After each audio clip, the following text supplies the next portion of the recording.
Hello friends, welcome all of you. नमस्कार दोस्तों, मैं आप सभी का हल्दर क्लासेस उदयपुर के ऑनलाइन प्लेटफॉर्म पर हार्दिक स्वागत है, अभिनंदन करता हूं। आज अपन बात करने वाले हैं एग्रो फॉरेस्ट्री के बारे में। देखेंगे भाई एग्रो फॉरेस्ट्री क्या होती है, इसके ऑब्जेक्टिव्स क्या है, क्या पर्पस है, वो सारी बात अपन आज की क्लास में करेंगे। तो शुरुआत करते हैं आज के लेसन की।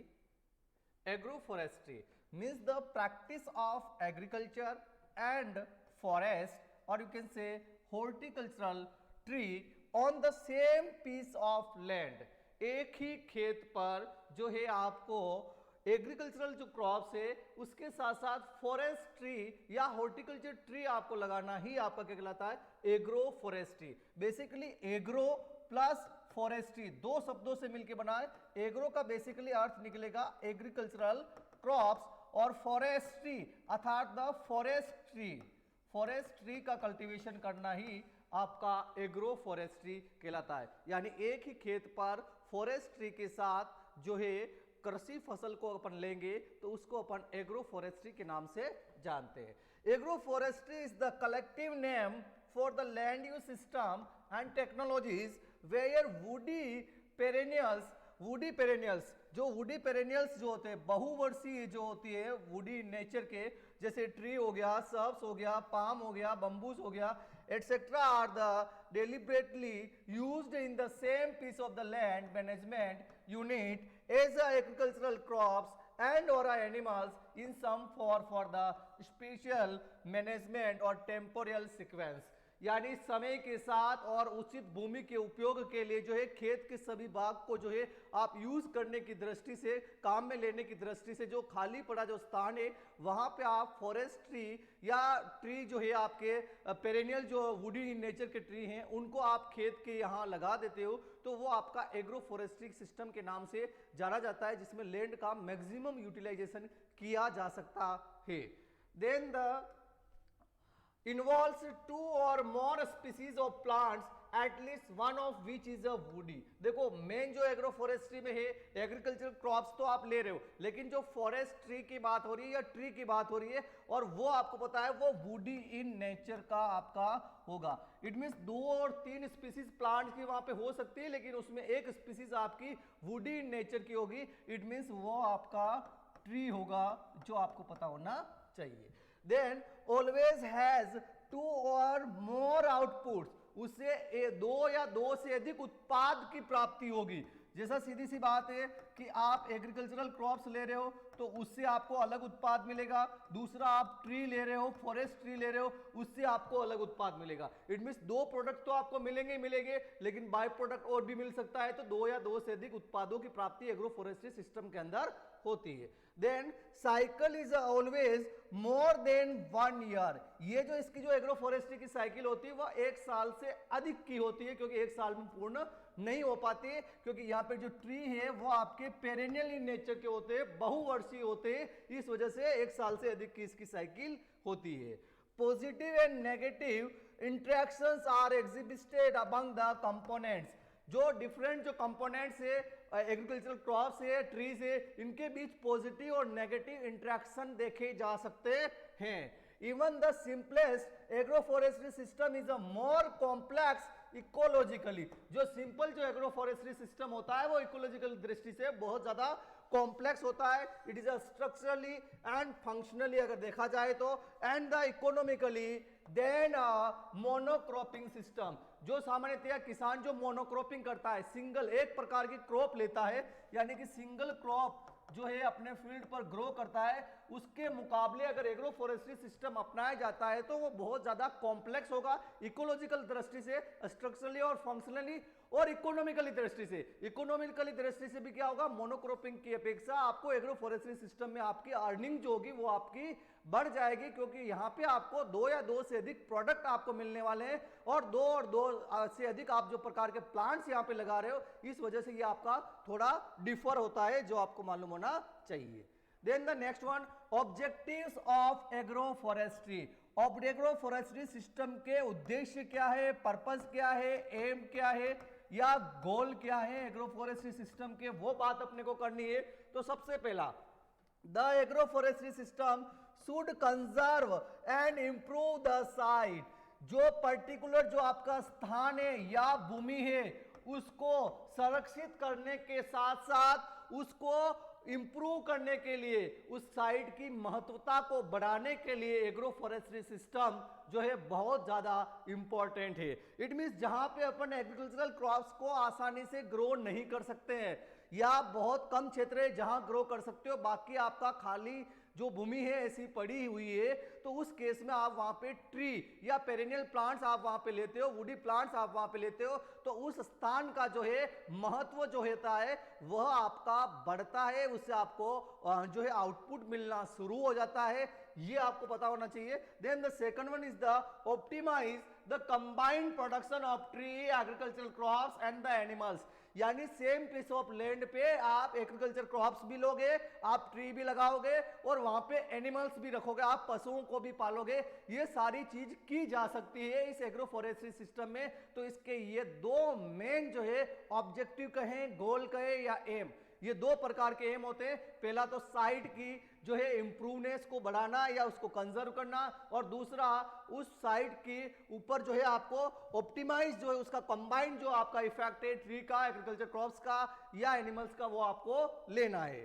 Then the next one is the attributes of agro forestry. काफी इंपॉर्टेंट है, एग्जाम में पूछते हैं कि एग्रो फॉरेस्ट्री के क्या एट्रीब्यूट्स है, क्या गुणधर्म है, गुण क्या है, क्या कैरेक्टरिस्टिक्स है, अगर आप कहें तो एग्रो फॉरेस्ट्री सिस्टम के क्या कैरेक्टरिस्टिक्स है। तो बेसिकली एग्रो फॉरेस्ट्री सिस्टम के तीन प्रकार के एट्रीब्यूट्स या कैरेक्टरिस्टिक्स है जो आपको पता होना चाहिए कि भाई एग्रो फॉरेस्ट्री सिस्टम अगर अडॉप्ट किया जाता है तो उसके आपको क्या फायदा होगा, क्या इसकी विशेषता है। विशेषता भी बोल सकते हो इसको आप, क्या विशेषता है इसकी एग्रो फॉरेस्ट्री सिस्टम की। प्रोडक्टिविटी, इट मींस उत्पादकता, यानी कि आपको जो है प्रोडक्शन जो है, आप एग्रीकल्चर क्रॉप्स भी ले रहे हो, आप ट्री भी ले रहे हो, वुडी प्लांट भी ले रहे हो, तो आपका जो प्रोडक्टिविटी है पर यूनिट एरिया लैंड से जो आपका प्रोडक्शन जो हो रहा है, उत्पादन जो हो रहा है, वह आपका ज्यादा होता है एग्रो फॉरेस्ट्री सिस्टम में। ये इसका सबसे पहला एट्रीब्यूट है। आपको तीनों एट्रीब्यूट के नाम यहाँ पे ध्यान रखने हैं। Agro forestry can improve the productivity in a many different ways में है, प्रोडक्टिविटी पर यूनिट एरिया की इंक्रीज करता है। Increase the output of the tree product के आउटपुट को इंक्रीज करेगा। Improve the yield of associated crop, associated it means the agricultural crops के production को बढ़ाएगा। And then reduction of the cropping system inputs, cropping system के अंदर जितने input लगते हैं उनको रिड्यूस करेगा, क्योंकि अपन नॉर्मल बेसिक क्रॉपिंग सिस्टम लेते हैं उसमें आपको इनपुट्स की रिक्वायरमेंट ज्यादा होती है, लेकिन अगर आप वुडी नेचर का ट्री प्रोडक्ट वहां पे लेते हो, ट्री प्लांटेशन आप वहां करते हो, तो उस केस में आपको इनपुट की रिक्वायरमेंट जो होती है कम होती है। And increase the labour efficiency को भी बढ़ाया जा सकता है। It means productivity means the per unit area में जो आपका प्रोडक्ट होगा, उत्पाद होगा, वह ज्यादा प्राप्त होगा आपको एग्रो फॉरेस्ट्री सिस्टम में। यह आपका सबसे पहला एट्रीब्यूट है एग्रो फॉरेस्ट्री का जो आपको बेसिकली मालूम होना चाहिए। Then second one is the sustainability, यह भी काफी इंपॉर्टेंट है। सस्टेनेबिलिटी यानी कि टिकाऊपन या सततता, यानी कि आपका जो उत्पादन जो हो रहा है एग्रो फॉरेस्ट्री सिस्टम में ट्री से और आपके एग्रीकल्चरल क्रॉप से, वो एक प्रकार का एक अपन कहे कि सस्टेन करने वाला होगा, कांस्टेंट टाइप का होगा, यानी कि उसके प्रोडक्शन में अचानक से गिरावट आपको नहीं देखने को मिल सकती है। एक स्थिरता आपको दिखाई देगी उसके उत्पादन में। क्या दिखाई देगी?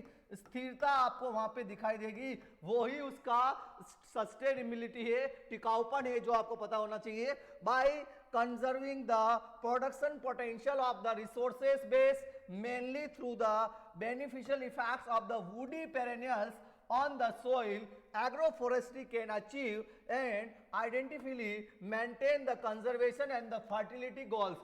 कंजर्वेशन यानी कि भूमि का संरक्षण करेगा, कंजर्व करेगा, भूमि का डिग्रेडेशन नहीं होने देगा और उस भूमि की उर्वरता को बढ़ाएगा, क्योंकि आप जो है फॉरेस्ट ट्री लगाओगे उसके साथ साथ क्रॉप्स भी लगाओगे तो उसका इफेक्ट जो होगा आपकी सोइल पे होगा, आपकी सोइल की फर्टिलिटी बढ़ेगी और वहां से सोइल इरोजन की समस्या भी आपको देखने को नहीं मिलेगी। यानी कि आपकी फील्ड की जो है फर्टिलिटी, उसका कंजर्वेशन एक प्रकार का स्थिर रहेगा, आपका प्रोडक्शन जो होगा वो आपका एकदम स्थिर रहेगा, उसमें कोई गिरावट आपको देखने को नहीं मिलेगी।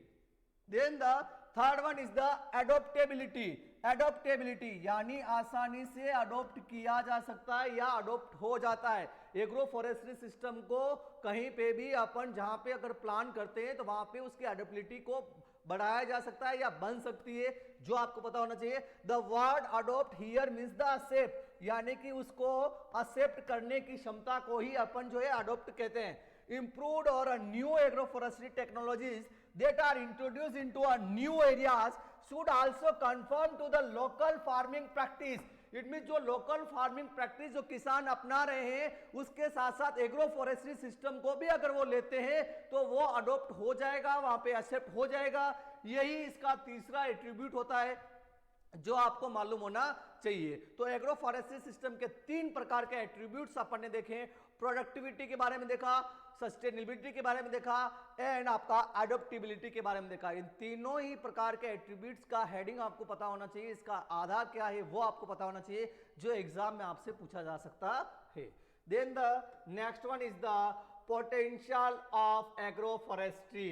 एग्रो फॉरेस्ट्री सिस्टम की क्षमताएं क्या है, क्या क्या इसके पोटेंशियल है, वो अपने को यहाँ पे देखने हैं कि एग्रो फॉरेस्ट्री सिस्टम से अपने को क्या प्राप्त होता है, ये क्या क्या अपने को प्रोवाइड कर सकता है। तो meeting the demand of the food and fodder, यह आपके भोज्य पदार्थ और फोडर चारे के उत्पादन को या चारे को या भोज्य पदार्थ के उत्पादन को बढ़ाएगा। तो उसकी जो आवश्यकता है वो आपकी परिपूर्ण हो पाएगी, पूर्ण हो पाएगी एग्रो फॉरेस्ट्री सिस्टम के द्वारा। वाटर कंजर्वेशन, जल का संरक्षण किया जा सकता है एग्रो फॉरेस्ट्री सिस्टम को अपना के। Improvement of the soil moisture retention in the rainfed cropland and the pasture, जो बारानी जो क्षेत्र है वहां पे उसकी water retention capacity, water holding capacity, जल धारण क्षमता को बढ़ाया जा सकता है एग्रो फॉरेस्ट्री सिस्टम के द्वारा। फ्यूल, वुड एंड एनर्जी, जो आपको फ्यूल चाहिए, फ्यूल के लिए जो अपन वुड लेते हैं, इसके साथ साथ जो एनर्जी का जो सोर्स है उसका प्रोडक्शन बढ़ता है, क्योंकि आप ट्रीज प्लांटेशन, वुडी प्लांट आप वहां पे ले रहे हो तो वहां पे ये दोनों चीजें आपके लिए बढ़ेगी। Shelter from the trees, trees जो होते हैं, वृक्ष जो होते हैं, उनसे सुरक्षा मिलती है फसलों को, तेज हवा से वो बचाव कर जाती है, और अन्य जो वाइल्ड एनिमल्स है उनसे अपन बचाव इनसे के द्वारा कर सकते हैं। तो शेल्टर भी प्रोवाइड यह करता है agro forestry system. Raw material for the industries, industries के लिए जो है agro forestry system raw material provide करता है। एज अ पल्प और पेपर इंडस्ट्री के लिए काफी ज्यादा इंपॉर्टेंट है, क्योंकि वहां पे वुडी जो प्लांट्स होते हैं उनको काम में लिया जाता है।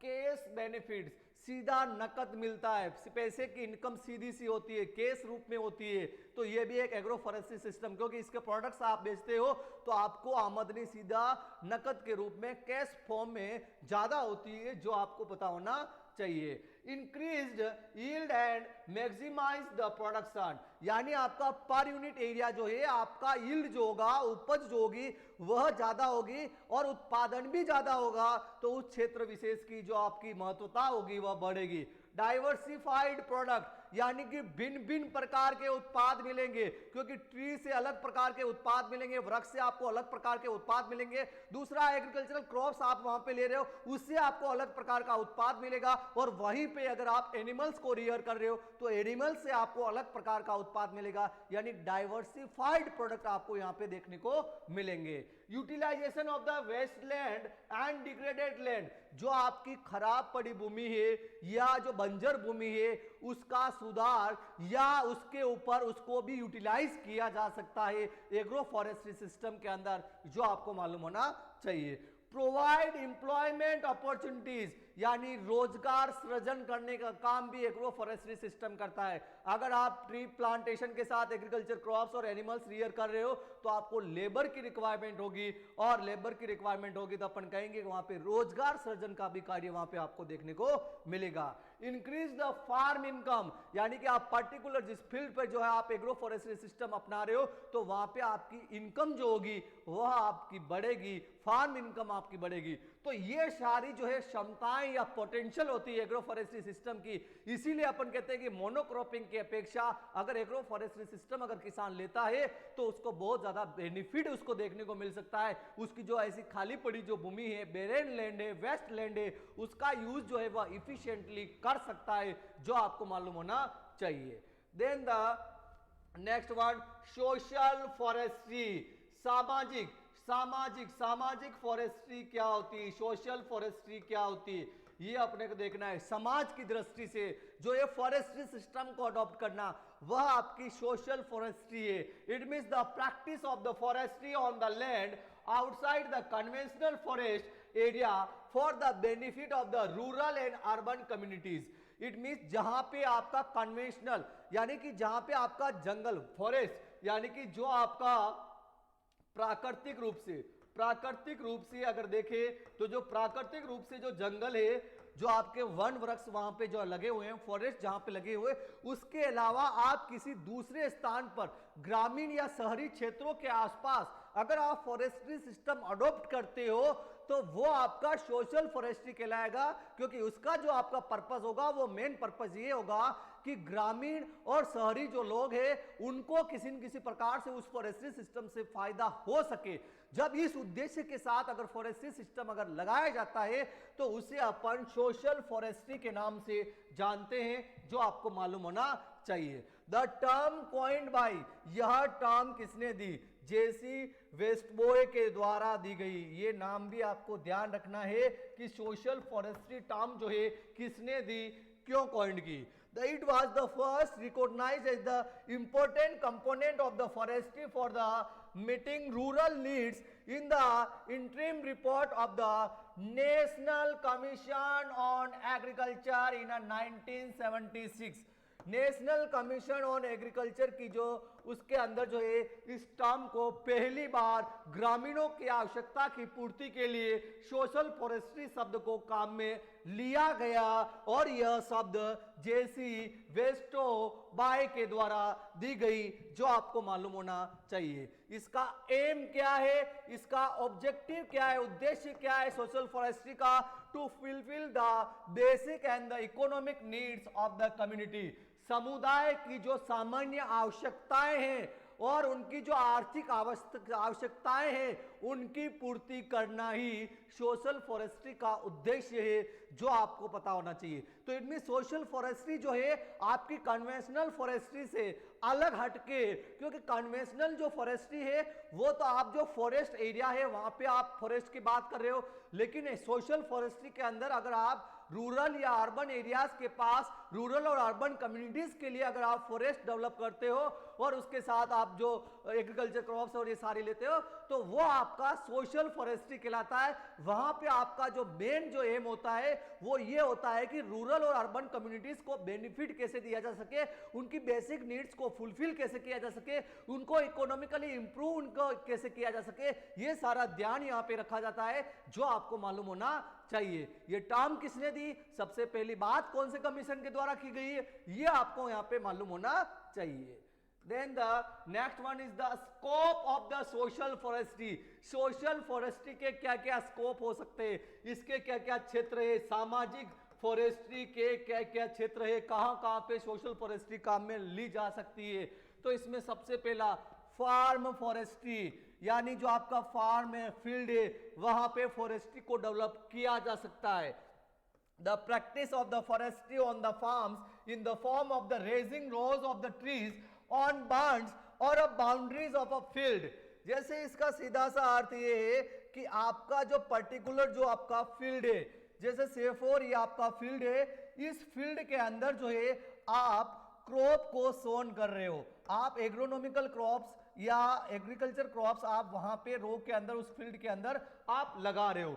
तो आपको यहाँ पे क्या करना है, इस फील्ड की जो बाउंड्री है यहाँ पे आपको रो के अंदर, इस यहाँ पे आपको रो के अंदर जो है अगर आप ट्री प्लांटेशन कर देते हो तो ये जो इस प्रकार की जो फॉरेस्ट्री होगी वह आपकी फार्म फॉरेस्ट्री कहलाएगी। और ये अक्सर आपने रूरल एरियाज के अंदर देखा होगा, किसान अपने खेत के चारों ओर जो है वृक्ष लगाता है, कई बार एज अ प्रोटेक्शन के रूप में, एज अ शेल्टर के रूप में। अगर इस प्रकार के ट्रीज जो है वह एक दो रो के अंदर लगा देता है तो वो जो होती है वह आपकी फार्म फॉरेस्ट्री कहलाएगी, जो आपको मालूम होना चाहिए। देन द एक्सटेंशन फॉरेस्ट्री, प्रसार फॉरेस्ट्री क्या होती है, it means the practice of the forestry in the areas devoid of the tree growth and other vegetation and situated in the places away from the conventional forest areas with the object of the increasing the area under the tree growth. यानी extension forestry,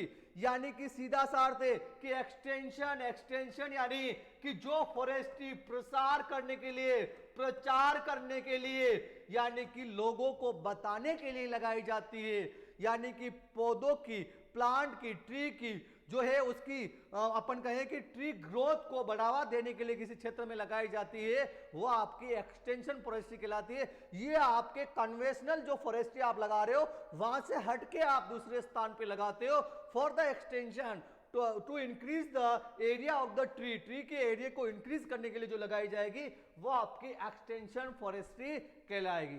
then the next one is the mixed forestry. Extension forestry जो होती है अलग अलग प्रकार की होती है एक्सटेंशन फॉरेस्ट्री के अंदर, जिसमें सबसे पहला आता है mixed forestry. It means the practice of the forestry for raising the fodder grasses with the scattered fodder trees, fruits and fuel wood trees, यानी मिक्स्ड। यहाँ पे डिफरेंट टाइप के जो आपके स्पीसीज है प्लांट्स की वो आप लेते हो। यहाँ पे आप फोडर ट्रीज लेते हो, फोडर ग्रासेस लेते हो, फ्यूल वुड के ट्रीज लेते हो, इसके बाद एग्रीकल्चर क्रॉप्स लेते हो। तो इस प्रकार की फॉरेस्ट्री जो होती है वह आपकी मिक्स्ड फॉरेस्ट्री के नाम से जानी जाएगी।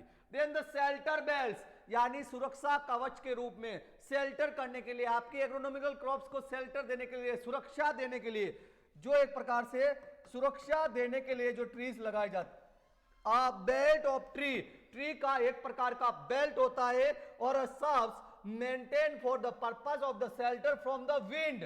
किससे आपको शेल्टर देना है? विंड से, वायु से, इवन सन, सूर्य की किरणों से।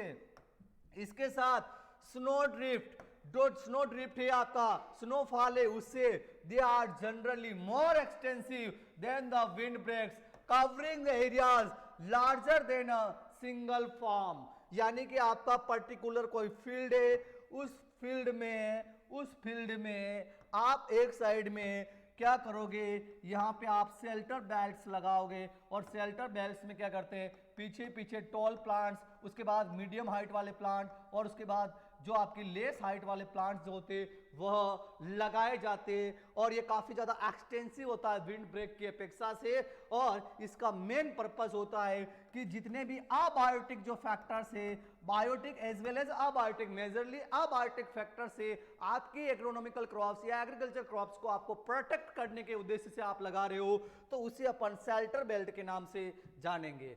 Linear strip plantation, these are the plantation of the fast growing species on linear strips of land on the sides of a public road, canals and railway lines। यानी ये आपने देखा होगा, आपकी जो सड़क है, जैसे ये आपकी सड़क है, यहाँ पे इस सड़क के ऊपर आप यहाँ साइड में जो प्लांटेशन करते हो, साइड में कतार के अंदर, रो के अंदर आप प्लांटेशन करते हो, या यही चीज आपकी रोड नहीं है, ये आपकी केनाल है, वहां पे भी आप साइड में जो प्लांटेशन करते हो, या जो आपका रेलवे लाइन से उसके साइड में जो आप प्लांटेशन करते हो, उसी को अपन लीनियर स्ट्रिप प्लांटेशन के नाम से जानते हैं, जो आपको मालूम होना चाहिए। Then the next one is the community wood lots, यानी जो समुदाय के लिए लगाया जाता हो, एक बहुत बड़े समुदाय के लिए जो है फॉरेस्ट्री डेवलप की जाती है। It means the consist of the plantation of the fuel wood species on a community village land, यानी कि गांवों के अंदर मुख्यतया जो फ्यूल के लिए जो है लकड़ी जो लगाई जाती है, वुड जो लगाई जाती है, पूरे समुदाय की आवश्यकताओं की पूर्ति कर सके, उसे कम्युनिटी वुड लॉट के नाम से जानेंगे। Then the fourth one is the rehabilitation of a degraded forest, reforestation of a degraded forest, यानी जहां से आपका फॉरेस्ट, जंगल जो है उजड़ चुका है, उसको वापस सुधारना है। उजड़े हुए जंगल को आपको वापस सुधार के उसके अंदर वापस आपको ट्रीज प्लांटेशन करना ही आपका रिहेबिलेशन ऑफ डिग्रेडेड लैंड्स कहलाता है, जो आपको पता होना चाहिए। यानी उजड़े हुए जंगल को आप वापस जंगल बनाना चाह रहे हो। देन द रिक्रिएशन फॉरेस्ट्री, काफी इंपॉर्टेंट है एग्जाम पॉइंट ऑफ व्यू से कि भाई रिक्रिएशन फॉरेस्ट्री क्या होती है। रिक्रिएशन इट मींस जो सुंदरता के लिए या आकर्षण के लिए, लोगों के आकर्षण के लिए जो फॉरेस्ट्री लगाए जाते, it means as a aesthetic forestry कहलाती है। रिक्रिएशन फॉरेस्ट्री क्या होती है, जो सुंदरता के लिए, आकर्षण के लिए लगाई जाती है। The practice of the forestry with the object of raising Avenue flooring trees and shrubs mainly to serve as a recreation forest। Recreation forest, आप उसको फॉरेस्ट को, जंगल को आकर्षक बनाना चाहते हो, लोगों को उस ओर आकर्षित करना चाहते हो, उसके लिए जो है आप फ्लोवरिंग प्लांट या फॉरेस्ट्री या सर्ब्स जो आप लगाते हो, और उसमें भी मेन जो पर्पस होता है वो आपका इकोनॉमिक पर्पस होता है। लोग वहां पे आकर्षित होकर वहां पे आते हैं और एक जो फिक्स टिकट होता है या पैसा होता है वो आपको वहां पे देते हैं, तो उसे रिक्रिएशन या एस्थेटिक फॉरेस्ट के नाम से जानते हैं, जो आपको पता होना चाहिए। ये भी आपका सोशल फॉरेस्ट्री का ही पार्ट है जो आपको मालूम होना चाहिए।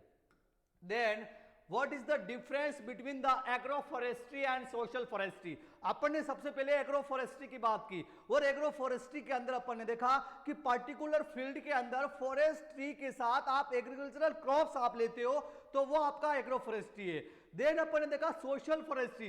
सोशल फॉरेस्ट्री में अपन ने देखा कि फॉरेस्ट्री जो सिस्टम है उसको socially, it means the rural और अर्बन कम्युनिटीज के फायदे के लिए अगर उगाई जाएगी, या रूरल या अर्बन कम्युनिटीज के पास में अगर उगाई जाएगी, तो उसे अपन सोशल फॉरेस्ट्री के नाम से जानते हैं। तो basically agro forestry and social forestry में क्या डिफरेंस है मेजर, वो अपन यहां पे डिस्कस करने वाले हैं। तो सबसे पहले बात करते हैं एग्रो फॉरेस्ट्री की। It is the sustainable land management system, यानी कि भूमि का टिकाऊ या सतत जो है एक प्रकार से उसका प्रबंध पद्धति यह कहलाती है, यानी भूमि का जो है एक प्रकार से टिकाऊपन या सतत पद्धति है जो भूमि को लगातार काम में इसमें लिया जाता है। Plantation made on the land outside the conventional forest, जो आपका परंपरागत जो आपका जंगल है उसके अलावा, परंपरागत जंगल के अलावा दूसरी जगह पे आप जो है फॉरेस्ट लगाते हो, वो आपका सोशल फॉरेस्ट्री है। जबकि ये जो होगा एग्रो फॉरेस्ट्री, ये आप कन्वेंशनल जो आपका एरियाज है वहां पे मोस्ट ऑफ लगाई जाती है। Agro forestry is a system which is the rather localized and in its concept, यानी यह लोकलाइज्ड नहीं होती एग्रो फॉरेस्ट्री का सिस्टम। यानी एग्रो फॉरेस्ट्री का उद्देश्य सिर्फ एक पर्टिकुलर स्थान विशेष की जो है आवश्यकताओं की पूर्ति करना नहीं होता है, क्योंकि यहाँ पे एग्रो फॉरेस्ट्री सिस्टम के अंदर अपन डाइवर्सिफाइड प्रोडक्ट्स की बात कर रहे हैं, ओवरऑल बात कर रहे हैं। ये आपका लोकलाइज्ड नहीं होता है, ये लोकलाइज्ड पर इतना ध्यान इसमें नहीं होता है। लेकिन सोशल फॉरेस्ट्री जो होती है, forestry of the people, by the people और फॉर द पीपल, जंगल जो होते हैं, फॉरेस्ट जो होते हैं, वह लोगों के लिए, लोगों द्वारा और लोगों की आवश्यकता की पूर्ति के लिए लगाया जाता है। ये बेसिकली आपको पता होना चाहिए कि भाई सोशल फॉरेस्ट्री लोगों के द्वारा, लोगों के लिए, लोगों की आवश्यकता के लिए लगाया जाता है।